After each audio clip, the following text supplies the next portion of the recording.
চোখ রাখবো পরবর্তী খবরে। প্রাথমিক নিয়োগ দুর্নীতি মামলায় সিটেতে সদস্য বদলের আবেদন, হাইকোর্টে আবেদন জানায় সিবিআই এর আবেদন নাকচ বিচারপতি অমৃতা সেনার। বিস্তারিত জানবো, আমাদের সঙ্গে টেলিফোন লাইনে রয়েছেন আমাদের প্রতিনিধি পীযূষ কান্তি নাগ।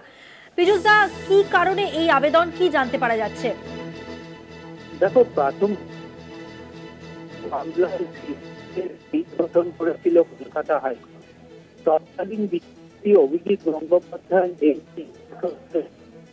ফলে কলকাতা হাইকোর্টের নির্দেশে যেহেতু সিট গঠন হয়েছিল, ওই সিটের সদস্য সংখ্যার পরিবর্তন করতে হলে আদালতের নির্দেশের প্রয়োজন। এই প্রেক্ষিতেই সিবিআই এর পক্ষ থেকে আবেদন জানানো হয় যে যিনি এসপি দায়িত্বে ছিলেন তিনি সম্প্রতি অবসর গ্রহণ করতে চলেছেন, তার জায়গায় নতুন সদস্য নেওয়া হোক।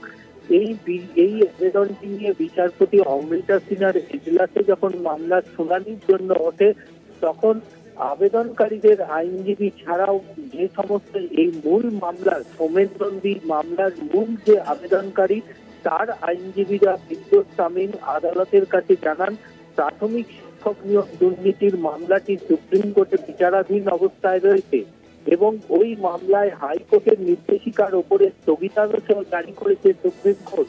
সুতরাং এমত অবস্থায় কলকাতা হাইকোর্টে কোনো আবেদনের শুনানি করা সঠিক নয় অ্যাজ পার জুডিশিয়াল ডেকোরাম।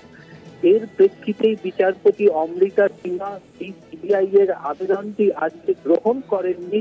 বিচারপতি অমৃতা সিনহা তিনি মন্তব্য করেছেন সিবিআই প্রয়োজনে সুপ্রিম কোর্টের কাছে এ বিষয়ে আবেদন জানাতে পারে, অথবা সুপ্রিম কোর্টের মামলার নিষ্পত্তি হলে সিবিআই এর এই আবেদনের শুনানি কলকাতা হাইকোর্ট গ্রহণ করতে পারে। ধন্যবাদ পীযূষ কান্তি দা, কথা বললাম আমাদের প্রতিনিধি পীযূষ কান্তি নাগের সঙ্গে।